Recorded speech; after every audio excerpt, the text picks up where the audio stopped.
नमस्कार, उत्तराखंड की खबरों के साथ मैं हूं मनोज मानस। खबरों का रुख करेंगे उससे पहले देख लेते हैं इस वक्त की अहम सुर्खियां। सीएम धामी ने इंडो नेपाल अंतर्राष्ट्रीय व्यापार मेला का किया शुभारंभ। कहा यह महोत्सव भारत और नेपाल के व्यापारिक संबंधों को बढ़ाएगा। धामी सरकार के 3 साल पूरे होने पर बीजेपी मंडल स्तर पर आयोजित करेगी कार्यक्रम। जन जन तक पहुंचाई जाएगी सरकार की उपलब्धियां। चारधाम यात्रा के लिए केदारनाथ के साथ यमुनोत्री के लिए भी हेली सेवा होगी शुरू। केदारनाथ के लिए हेली टिकटों की बुकिंग 2 अप्रैल से शुरू होने की उम्मीद। हरिद्वार में खुलेगा पासपोर्ट ऑफिस। सांसद अनिल बलूनी की मांग पर विदेश मंत्री ने दी मंजूरी। जल्द होगा काम शुरू। उत्तराखंड में 110 अवैध मदरसे सील। सीएम धामी के निर्देश पर एक्शन जारी। प्रदेश के सीमावर्ती क्षेत्रों में सबसे ज्यादा अवैध मदरसे। और प्रदेश में इस बार बिजली की दरें होंगी दोहरी महंगी। नियामक आयोग निकाल रहा बीच का रास्ता। 1 अप्रैल से लागू होंगी बिजली की दरें। आप देख रहे हैं के न्यूज, खबरों का सारथी।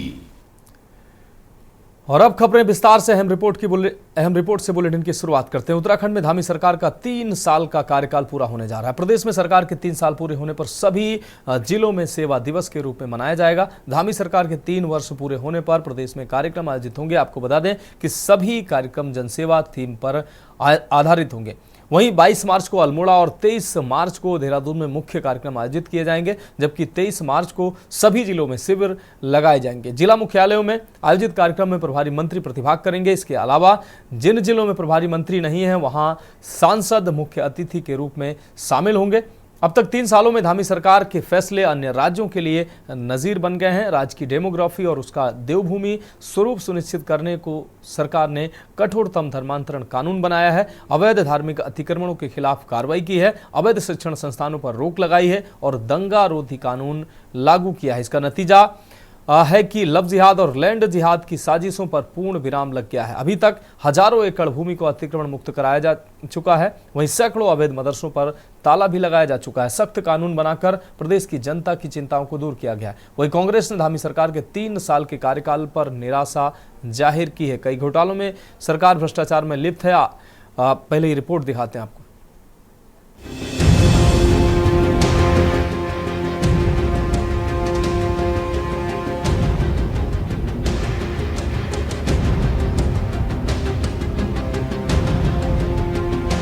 बता दें कि धामी सरकार के 3 साल पूरे होने पर सीएम पुष्कर सिंह धामी 22 मार्च को अल्मोड़ा पहुंचेंगे, जहां सीएम धामी अपनी सरकार के 3 साल के कार्यकाल में किए गए विकास कार्यों का प्रचार प्रसार करेंगे। साथ ही आगामी योजनाओं का शुभारंभ करने की भी संभावना है। इस दौरान हेल्थ कैंप और बहुउद्देशीय शिविरों का आयोजन भी किया जाएगा, जिससे प्रदेश की जनता को सीधा लाभ पहुँच सके। मुख्यमंत्री पुष्कर सिंह धामी ने कहा कि उनकी सरकार के 3 साल पूरे होने जा रहे हैं। ऐसे में सरकार ने इन 3 सालों में राज्य के विकास के लिए कई ऐसे कठोर कदम उठाए जो भविष्य के लिए ऐतिहासिक होंगे। मुख्यमंत्री धामी ने कहा कि राज्य में समान नागरिक संहिता कानून हो, सख्त भू कानून हो या फिर सख्त धर्मांतरण कानून हो, सभी राज्य के लिए ऐतिहासिक साबित होगा। सीएम धामी ने कहा कि राज्य के विकास के लिए सरकार संकल्पबद्ध है। सीएम धामी ने कहा कि पीएम मोदी के मार्गदर्शन में उनकी सरकार जनहित के लिए कार्य करती रहेगी।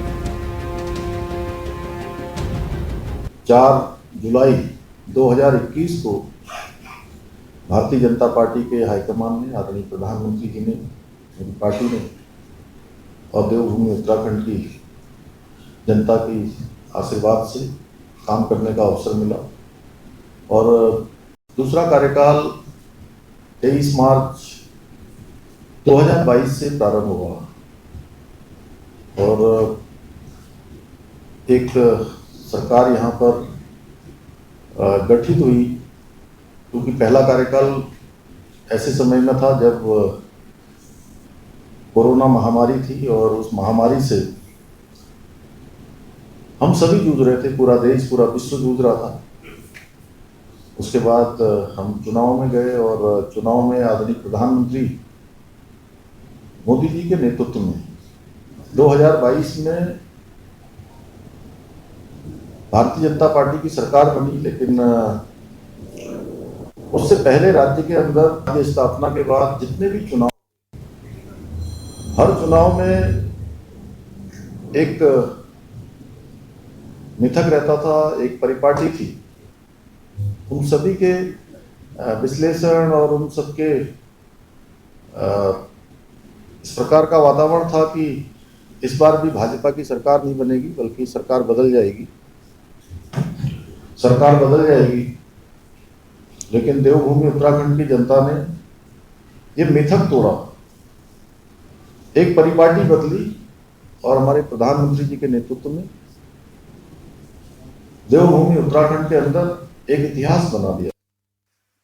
के कष्टपूर्ण 3 साल बीत रहे हैं 23 तारीख को, और भगवान ये कष्ट देने वालों को सद्बुद्धि दे, 2 साल राज्य के अच्छे रह जाएं, कुछ अच्छा देख लें लोग। तो कुछ अच्छा तो हो नहीं रहा है, केवल शराब, नशा, बेरोजगारी, महिलाओं का उत्पीड़न, दलित उत्पीड़न और असहिष्णुता, असहनशीलता, यही राज्य की पहचान बन रही है। बाकी तो कुछ नहीं, और बाकी कुछ है तो सड़कों में गड्ढे ही गड्ढे हैं अभी भी। और इतने सालों में 9 साल से पहले से चिन्हित हैं जो खतरनाक मोड़ हैं सड़कों के, ये उन मोड़ों को ठीक कर ही नहीं पाए, गड्ढे भर नहीं पा रहे। ये है राज्य की विरासत। चाहे किसान हो, चाहे मजदूर हो, चाहे महिलाएं हो, हर वर्ग को जो है इस सरकार ने छलने का काम किया है। तो 3 वर्ष के कार्यकाल की जब समीक्षा होगी तो आप स्वयं अंदाजा लगा सकते हैं कि आज हमने प्रेस वार्ता आमंत्रित की थी, आनन फानन में मुख्यमंत्री जी ने आज ही प्रेस वार्ता का आमंत्रण आप लोगों को दिया और हमारी प्रेस वार्ता को जो है डिस्टर्ब करने का प्रयास किया है। तो इससे अंदाजा लगता है कि सरकार जिस उद्देश्य को लेकर के आम जन के बीच में गई थी, उस उद्देश्य को पूरा नहीं कर पा रही। वहीं विपक्ष ने धामी सरकार के 3 साल के कार्यकाल को निराशाजनक बताया और कहा कि सरकार में मंत्रिमंडल के सदस्य अनुभवहीन हैं, उनमें अनुभव की कमी है। इस कारण विधानसभा के भीतर व बाहर माहौल खराब हो रहा है। आज प्रदेश में पेपर लीक हो रहे हैं, बेरोजगारी चरम पर है, सरकारी पद खाली चल रहे हैं। आयुर्वेद विश्वविद्यालय, परिवहन विभाग, वन विभाग में उपनल के मार्ग निकाला जा रहा है। उन्होंने विधानसभा भर्ती में युवाओं को नौकरी से निकालने को आपत्तिजनक बताया। उन्होंने कहा उन्हें रखने वालों पर कार्रवाई होनी चाहिए थी, सरकार भ्रष्टाचार में लिप्त है। भाई, हम जो सरकारें बनाई थी भारतीय जनता पार्टी की, राज्य के वासियों ने, यहाँ के युवाओं ने, महिलाओं ने बड़ा वोट भारतीय जनता पार्टी को दिया और इस आशा और उम्मीद के साथ दिया कि हम विकास की ओर बढ़ेंगे, हमारे लिए नई योजनाएं बनेंगी, हम धरातल पर उन योजनाओं पर क्रियान्वित होगा, युवाओं को रोजगार मिलेगा, महिलाओं के सर से बोझ हटेगा, हमारे जल जंगल उपयोग हमारे अनुरूप होंगे। धामी सरकार केवल इन कानूनों को बनाने में रह गई, इसका ड्राफ्ट उन्होंने बना के दे दिया और कुछ धरातल पर नहीं किया। ना उन्होंने सड़क की बात करी, ना स्वास्थ्य की बात करी, ना उन्होंने शिक्षा की बात की, और ये सारे मुद्दे उन्होंने जनता के जो मूल आधारित बिंदु थे उनसे हटकर उन्होंने काम किया। बहुत ही शर्मनाक है कि भारतीय जनता पार्टी जो फूके हुए कारतूस हैं उन सारी बातों को लेकर जनता के बीच में उपलब्धि के रूप में डुगडुगी पीट रही है। भू कानून इतना लचर है कि उसमें इतने छेद हैं कि धीरे धीरे अब सरकार को भी पता चलेगा कि एक ही प्रदेश में 2 कानून आपने लागू कर दिए। आपने हरिद्वार और उधम सिंह नगर पर अपना भू कानून लागू नहीं किया, गोया वो प्रदेश का हिस्सा ही ना हो। आपने नगर निकायों में इसको लागू नहीं किया, 100 से ज़्यादा हमारे निकाय हैं उसमें आपने इसको लागू नहीं किया, तो वो भी एक बड़ा लूप होल है। तो कहीं ना कहीं ज़मीन को आपने चोर दरवाजे से बेचने का पूरा रास्ता खुला छोड़ दिया भूमाफियाओं के लिए। वहीं आप यूसीसी की बात करें तो यूसी के लिए जो उत्साह भाजपा के कार्यकर्ताओं में है वो आम मानस में बिल्कुल नगदा कहीं देखने नहीं मिल रहा, क्योंकि आम जनमानस जिंदगी में इस यूसीसी के आ जाने से कोई फर्क नहीं पड़ेगा। वहीं आप देखिए जो तीसरी बात ये कर रहे हैं शीतकालीन यात्रा की, जिस शीतकालीन यात्रा को प्रधानमंत्री मोदी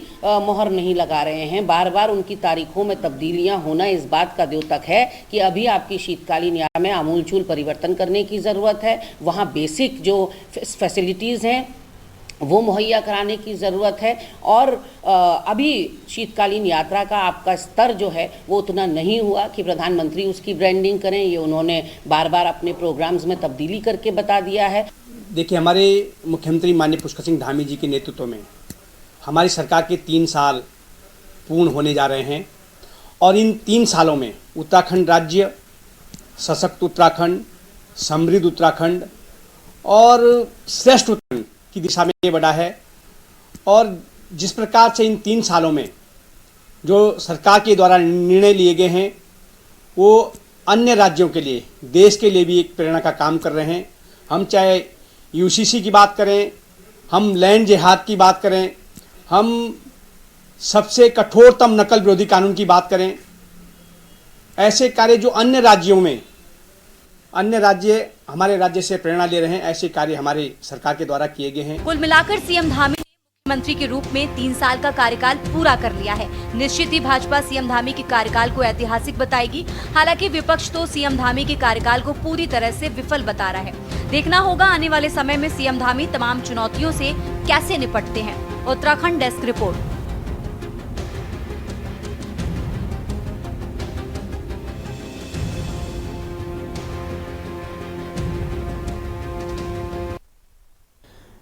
अब रुक करते हैं अगली अहम खबर का। धामी सरकार का 3 साल का कार्यकाल पूरा हुआ है। सीएम धामी की प्रेस वार्ता इस दौरान सामने आई है। आपको बता दें, देहरादून उत्तराखंड के मुख्यमंत्री पुष्कर सिंह धामी ने अपनी सरकार के दूसरे कार्यकाल के 3 साल पूरे होने पर प्रेस वार्ता की है। सीएम आवास स्थित मुख्य सेवक सदन में आयोजित इस कार्यक्रम में विधायक खजान दास दिलीप रावत, राजकुमार पोरी और सूचना महानिदेशक बंशीधर तिवारी भी मौजूद रहे। सीएम धामी ने राज्य की डेमोग्राफी और देवभूमि की पवित्रता को बनाए रखने को सरकार की प्राथमिकता बताया। उन्होंने कहा कि समान नागरिक संहिता, धर्मांतरण कानून, दंगारोधी कानून और सख्त भू कानून जैसे ऐतिहासिक फैसले उनकी सरकार के साहसिक कदम है। मुख्यमंत्री ने बताया कि उनके कार्यकाल में जलभराव, केदारनाथ आपदा, सिलक्यारा टनल हादसा और हाल ही में माड़ा गांव में हिमस्खलन जैसी आपदाओं का डटकर सामना किया गया। उन्होंने टिहरी के घनसाली क्षेत्र में आई आपदा का भी जिक्र किया और कहा कि हर चुनौती को सरकार ने मजबूती से निपटाया।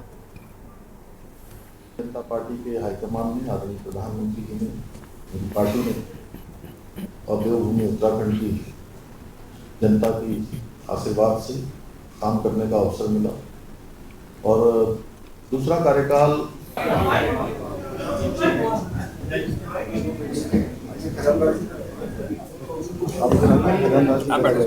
बैठिए।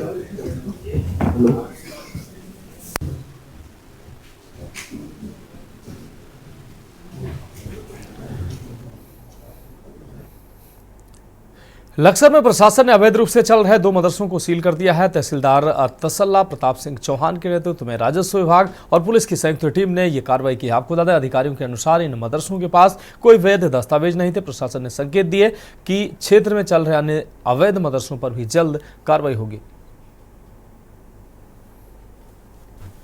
हमारे ब्राह्मण यहाँ लगभग 7-8 मदरसे हैं जिनके हमारे पास हल्कल के विभाग से पिछले 2 शेड्यूल में तो हमने कल गए थे वहाँ पे। उन्होंने 1 दिन का समय मांगे। हमारे पास पेपर है तो हमने उसको सेटिंग करना चाहते हैं। 1 घंटा अपना बात तो आज 4 बजे जाएंगे। 4 बजे अगर पेपर खुलते होगा पहले तो ठीक है, उसमें फीस करेंगे। और आज सुबह जो है एक मक्याली कला में और एक में हमने 2 मिनट और लंच के बाद यहाँ से निपट जाएंगे।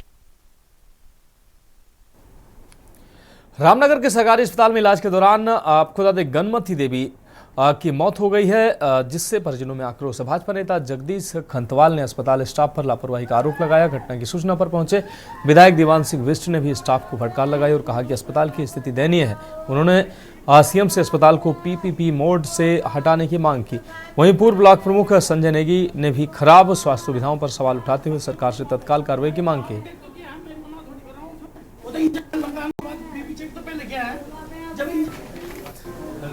ये रात को मम्मी की तबीयत खराब हुई थी, पेट में दर्द था, दर्द बता रहे थे तो मैंने कहा चलो हॉस्पिटल सरकारी हॉस्पिटल पर काशीपुर जाने का था। तो मैंने कहा यार यहाँ नज़दीक है, यहाँ अच्छा हॉस्पिटल है, कह रहे थे कि सही होगा। तो मैं यहाँ लेके आया।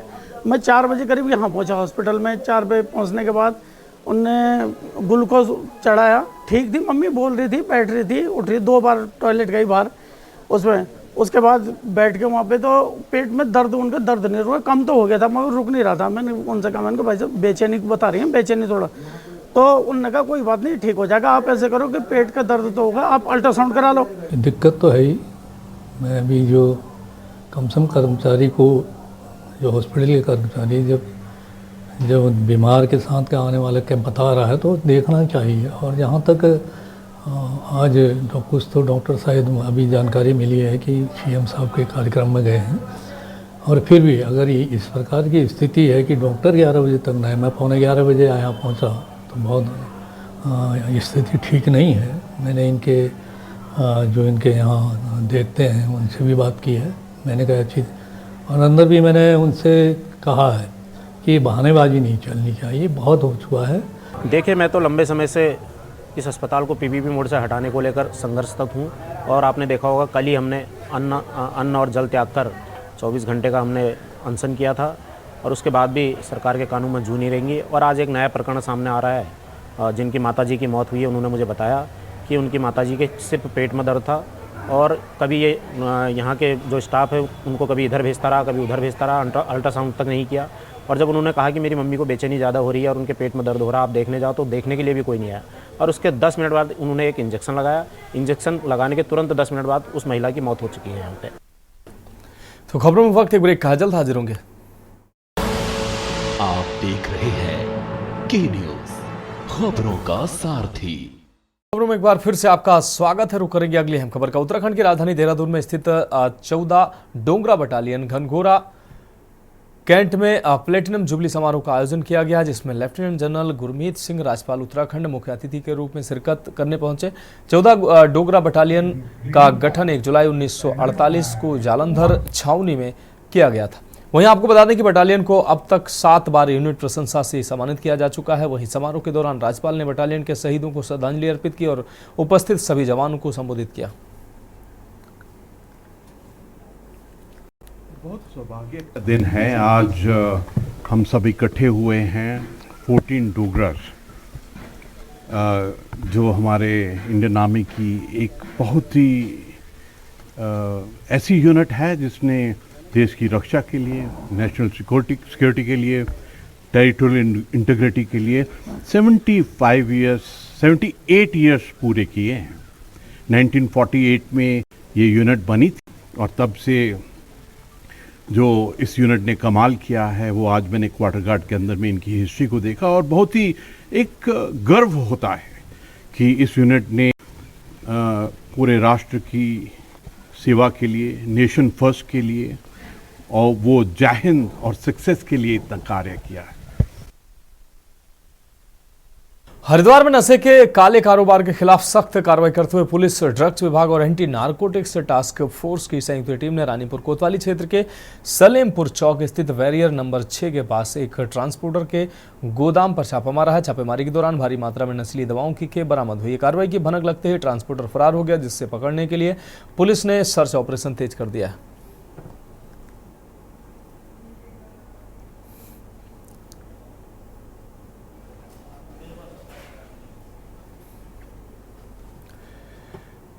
टिहरी जनपद के प्रतापनगर क्षेत्र में सरकार के 3 साल पूरे होने के उपलक्ष्य पर विभिन्न विभागों द्वारा बहुउद्देशीय शिविर का आयोजन किया गया। प्रताप इंटर कॉलेज में लगे शिविर में स्वास्थ्य, शिक्षा, वन, आयुर्वेदिक और यूनानी विभागों के स्टॉल लगाए गए, जहां लोग अपनी समस्याओं का समाधान करवा रहे हैं। धर्म सिंह पोखरियाल नामक व्यक्ति अपनी विकलांग बेटी को लेकर शिविर में पहुंचे, जहां स्वास्थ्य विभाग ने उन्हें व्हील चेयर प्रदान की। इस तरह अन्य जरूरतमंद लोगों को भी सहायता दी गई है। शिविर में बड़ी संख्या में लोग अपनी समस्याओं को लेकर पहुंच रहे हैं। अधिकारियों ने समाधान भी किया है। मंत्री पुष्कर सिंह धामी जी के नेतृत्व में सरकार के 3 साल पूरे होने पर हम आश्वस्त हैं कि टिहरी में जहां पर्यटन डेस्टिनेशन के रूप में टिहरी झील को विकसित किया जा रहा है, 1200 करोड़ की लागत से पूरी टिहरी झील के चारों तरफ रिंग रोड और उसमें जो अन्य पर्यटन की दृष्टि से जो डेस्टिनेशन विकसित किए जा रहे हैं माननीय मुख्यमंत्री जी के नेतृत्व में, और नई टिहरी शहर की आंतरिक सड़कों के लिए जो हॉट मिक्स की बात हो या केदारनाथ में रोपवे की बात हो, हेमकुंड साहिब के लिए रोपवे की बात हो, तो ये सभी जो विकास कार्य माननीय मुख्यमंत्री जी के नेतृत्व में हो रहे हैं, हम उनका हार्दिक अभिनंदन करते हैं। देखिए, राज्य सरकार के द्वारा एक वृहद कार्यक्रम यहाँ पर किया जा रहा है, जिसमें जिला प्रशासन के द्वारा 23 तारीख से लेकर 30 तारीख तक समस्त ब्लॉक मुख्यालयों में बहुउद्देशीय शिविर और स्वास्थ्य शिविर का आयोजन किया जा रहा है। इसमें मुख्य कार्यक्रम हमारा कल यहाँ पर प्रताप इंटर कॉलेज में है, जिसमें विभिन्न लाभार्थियों को यहाँ पर पुरस्कृत भी किया जाएगा, स्टॉल्स भी हैं, और साथ ही राज्य सरकार द्वारा लास्ट 3 इयर्स में जो जो मुख्य कार्य किए गए उसके बारे में भी जानकारी दी जाएगी। उसी की तैयारियाँ यहाँ पर चल रही हैं। काफ़ी विभागों ने स्टॉल्स लगा ली हैं, कुछ लाभार्थी हमारे आ भी रहे हैं, उनको आज हम विभिन्न योजनाओं से उनको लाभ भी देंगे। हरिद्वार जिले में अवैध मदरसों पर प्रशासन का शिकंजा कसता जा रहा है। श्यामपुर, लक्सर और आपको बता भगवानपुर समेत जिले के कई इलाकों में ताबड़तोड़ छापेमारी की जा रही है। जिलाधिकारी कमेंद्र सिंह ने बताया कि सर्वे में 60 से अधिक मदरसे अवैध पाए गए हैं, जिन्हें दस्तावेज प्रस्तुत करने के लिए नोटिस दिया गया था, लेकिन अब तक जिन मदरसों ने अपने पूरे कागजात नहीं जमा कराए हैं उन पर सीधी कार्रवाई शुरू कर दी गई। प्रशासन की सख्ती के बाद अन्य जिलों में भी अवैध मदरसों पर कार्रवाई तेज होने की संभावना जताई जा रही है।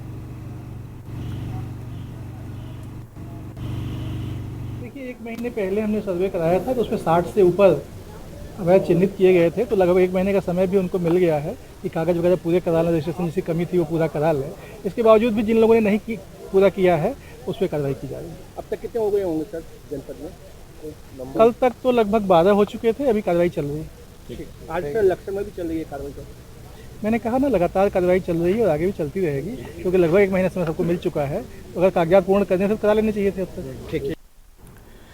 प्रदेश सरकार के 3 साल पूरे होने पर जहां भाजपा सरकार की उपलब्धियों को जनता तक पहुंचाने में जुटी हुई है, वहीं प्रशासन भी बहुउद्देशीय शिविरों के जरिए जन कल्याणकारी योजनाओं को जनता तक ले जा रहा है। इसी क्रम में विकासनगर के एसडीएम विनोद कुमार की अगुवाई में एक बैठक हुई, जिसमें 26 और 27 मार्च को विकासनगर और सहसपुर में आयोजित होने वाले बहुउद्देशीय शिविरों की तैयारियों पर चर्चा की गई। शिविरों में राजस्व, समाज कल्याण, कृषि समेत कई विभागों के अधिकारी जनता की समस्याओं का मौके पर समाधान करेंगे।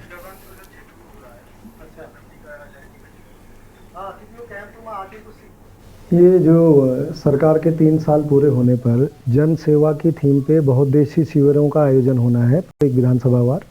उसमें सहसपुर में 26 तारीख को और विकासनगर में 28 तारीख को बहुउद्देशीय शिविरों का आयोजन किया जाना है, जिसमें जो सेवा संबंधी जो कार्य हैं वो कार्य किए जाएंगे। उसके संबंध में आज ये बैठक की गई थी। रुड़की के इकबालपुर क्षेत्र में स्थित खाताखेड़ी गांव में पूर्व राज्य मंत्री रजनी रावत ने सैकड़ों गरीब मुस्लिम महिलाओं को ईद किट वितरित की है। इस किट में खाद्य सामग्री और महिलाओं के लिए सूट शामिल थे। इस मौके पर समाजसेवी आदिल फरीदी ने बताया कि रमजान के महीने में जरूरतमंद महिलाओं को चयनित किया गया, जो भगवानपुर, ज्वालापुर, मंगलौर समेत कई इलाकों से पहुंची थी। उन्होंने रजनी रावत का आभार जताते हुए कहा कि रमजान के पाक महीने में उनका यह प्रयास सराहनीय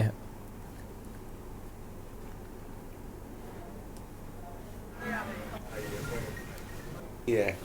सबसे पहला तो मैं आप लोगों मीडिया वाले भाई लोगों को भी बहुत धन्यवाद देना चाहूँगा कि क्योंकि बार बार आप लोग मेरे पास आ रहे हो, मिल रहे हो, मुझे बहुत अच्छा लग रहा है ना।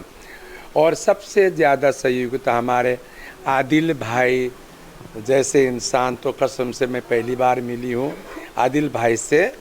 अभी ये 2-4 महीने तो हो गए होंगे, हाँ भाई, हमें मिलते जुलते का नहीं, पर बहुत अच्छे इंसान है। ऐसे इंसान को ऊपर वाले ने भी धरती में ज़रूर उतारना चाहिए, क्योंकि इतना गरीबों का इनका हेल्प मिलता है। तमाम हमारे देहरादून हॉस्पिटल में भाई ले जाते कितने मरीज लोगों को। हमारे आदिल भाई को भी मैं बहुत बहुत धन्यवाद दूंगी भैया जी, क्योंकि आप लोगों का प्यार ने और जनता का प्यार ने, माँ बहनों का प्यार ने मुझे बार बार रुड़की क्षेत्र में आने का मौका मिल रहा है। सबसे पहले तो अपनी बाजी पूर्व राज्य मंत्री उत्तराखंड सरकार रजनी रावत जी का तहे दिल से शुक्रगुजार हूँ, जो उन्होंने एक मुहिम चलाई थी मुबारक रमज़ान के महीने में 200 मरीजों का इलाज कराने का जिम्मा लिया था। तो वो अब बढ़कर 300 मरीजों का इलाज अब तक हो चुका है। मैं दिल में मेरे पे कोई अल्फाज नहीं, पूरे क्षेत्र की ओर से हर समाज के लोगों का उसमें इलाज हुआ है। और फिर उसके साथ साथ ही बाजी ने जो एक किट वितरण की है आज, ये ईद किट, इसमें जो है ना हर तरह की चीज़ है, जैसे चावल, दाल, आटा, चीनी और कपड़े और तेल, मतलब मसाला, सब चीज़ें हैं उसमें। इसी तरीके से उसमें कुछ जो मुस्तहक थे इसके, उन्हें पैसे का भी इंतज़ाम किया, जो बिल्कुल यतीम बेवा मिस्कीन थे